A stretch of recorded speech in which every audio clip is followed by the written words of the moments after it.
is officially underway in the trial against Lori Ann Phillips. Welcome back to Law and Crime. I'm Michael Bryant. She's accused of hit and run on her husband, Mark Phillips, looking at second-degree reckless homicide, could face up to 25 years in prison. We've been listening to the state's closing. Let's go right back in for more. I won't dwell on this point, but we know that that is not, I mean, the structures that we saw, what could have caused a significant amount, significant fall, a significant trauma impact type of collision. We have the garage. You saw pictures of the garage. You saw how much snow was on it. You saw how much that snow wasn't disturbed. You saw the icicles on the side of the house, a picture of that. You saw that none of those were broken off. Again, the roof of the house, there's no snow imprints, there's no anything like that.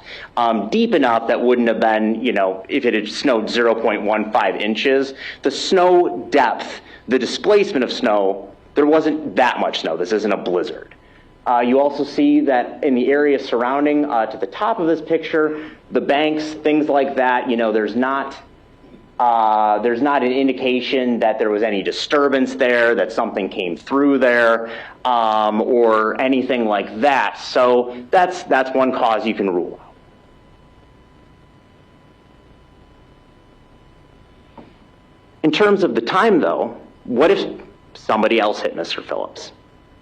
I mean, a truck. I can't just say that a truck could have done it and there's a truck. I have to rule out other possible causes in order to get us there so that you are so satisfied beyond a reasonable doubt. Could it have been somebody from the road? No. The positioning of that body, you saw how far into the driveway towards the garage it was in relation to the house. It is too far from that road that it's not like somebody sideswiped him. Someone was traveling down, perhaps as Sergeant Valencia had testified to, that intersection with W and M and the blind spots and things like that. It's not like somebody lost control of their vehicle that way. It's not like somebody lost control of their vehicle or was not paying attention. Mr. Phillips is too far up the driveway. We know that other people, some other vehicle, maybe he was standing in the driveway and someone else came into the driveway and hit him with a vehicle or crushed him, ran him over. We know that that is not the case because the motion cameras, they're activated by Ms. Phillips at 11:08 p.m. And that is right after she left. And her testimony and what we heard on what she has submitted to you is that, in terms of her testimony, is that, she left that driveway, he was alive, she didn't know. That was the last time anyone had testified or knowledge we have that Mr. Phillips was alive. She leaves based on her testimony, we know, and the other evidence received. That's about 10:50. 10:50, 10:55. We know that by the time she sends that text at 10:57 that she is already in the subdivision. That subdivision is already 2 miles down the road. We have a pretty good sense of the time between when she's there and when those cameras are rearmed at 11:08, a few minutes later. So at that point, the cameras are operating. Motion is being detected. If there's going to be somebody comes into the driveway, either driveway, and comes back, we know that the cameras are armed. Ms. Phillips indicated that she gets back to the house around 2. Maybe a little bit before. There's evidence submitted. I'll go through the timeline here in a few. But there is evidence submitted regarding that. Now, this is where the other pieces of evidence, again, we're ruling out cause. The snow matters because we know that Ms. Phillips got there before it started snowing. And we know that so she turns off the cameras. That's when they're now disengaged. So the argument I just submitted to you about the motion cameras, that's no longer working as of when Ms. Phillips disengages them. I'll confirm the time as we go through the argument, but just before she gets home. We know, and again, because of the snow on Mr. Phillips, that he was there in the time I had previously argued because, again, the snow is on top of him, and we heard testimony about that. So at that point, we know that the positioning of his body is he's in a spot where he is there before Ms. Phillips gets home, and not after, because of the accumulation of snow.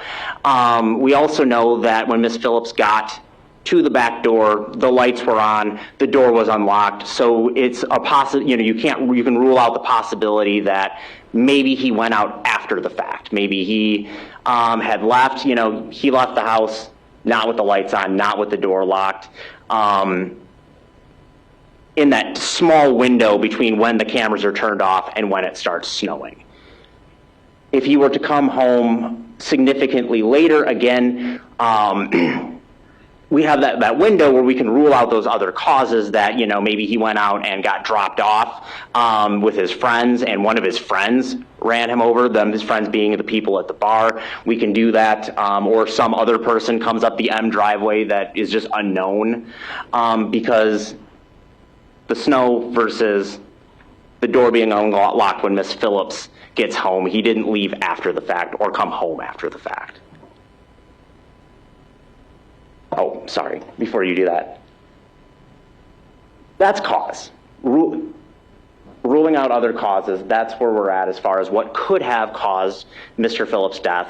And it is, in fact, consistent with everything we've heard in terms of the testimony, and it is ruling out those other possibilities. So that's element one.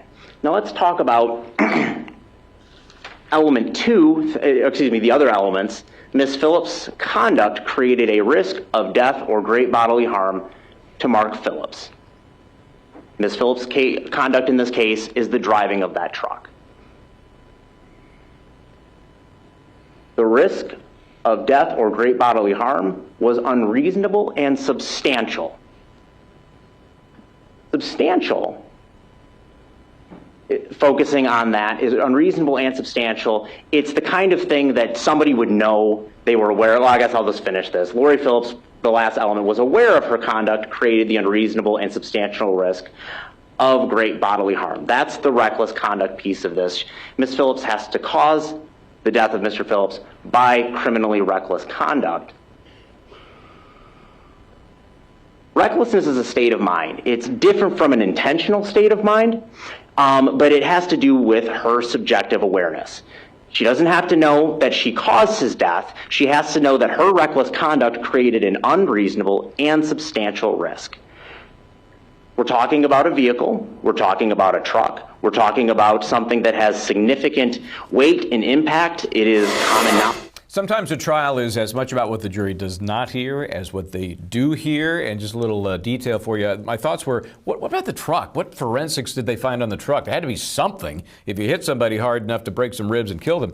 Well, it turns out there's a little problem with the search and seizure of the truck, and there was a court hearing on the matter, and the evidence from the improperly seized truck was excluded from the trial. So that happened. Let's talk about that element and now why it seems to be a bit of a void in this trial. Catherine Lizardo is here, Lara Uretzian. So Catherine, that's very interesting stuff. We're just programmed to look for the things we think will help the case. So doing that research, I realize now I know why it ain't in there. Huge problem for the prosecution. Extremely huge, because that's why he's focusing on causation. So it makes sense now why his closing is about causation, that he had to exclude all the other possibilities of how he died, because she testified that she left and then a lot of hours happened in between, and she found him the next day dead. So what could have caused his death? And even though there are evidence of blunt force trauma on him, we don't know if it was her truck or somebody else's truck. And that's what the prosecution was focusing on, causation. However, he also has the burden of proof to prove her mental state, that she was aware that when she was driving off, that she was causing an unreasonable, substantial risk of harm to Mark Phillips, but we haven't heard that closing yet, that part of his closing. And that gets right back to whether she should have reasonably realized she hit something, a person or something else. Larry, you remember in law school, that classic difference between direct and circumstantial evidence. I've never really heard it in a trial where snow's involved. You go to bed, there's no snow on the ground. You wake up in the morning, you never saw it snowing, but now there's snow on the ground. Aha. There's some circumstantial evidence it snowed. That's what we have in this case as it relates to where the body was found and whether it could have been disturbed by somebody else after the cameras were turned on. So I think that's fine. I think that works. But man, what do you think about the hole this prosecution has to fill without the evidence they might normally have from the truck?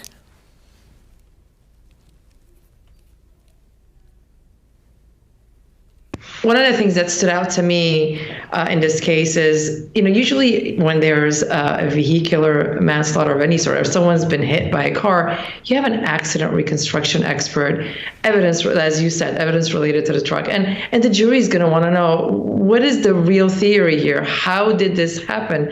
And that's really missing here. So imagine this prosecution not only has to first show the causation, basically, that she hit him with the truck, and that's why he had those injuries and eventually died. That's number one. And they also have to, on top of it, also show, and they've got the burden to show, that she was aware. She was aware that she hit him, and there was the risk of death was there, and it was a substantial and unreasonable risk. It's a pretty high burden, especially when you're missing something as important as the actual truck and any evidence that, as you said, Michael, could have related and could have at least shown that it was her hit. It was the collision that put him in that position. Some hair, some DNA, something. I just think it's so glaringly obvious it's missing. If this case ends in an acquittal or even a hung jury, I think we know where the fault may lie. Let's take a break, guys. We'll come back more as this case unfolds. Closing arguments underway. We'll be right back.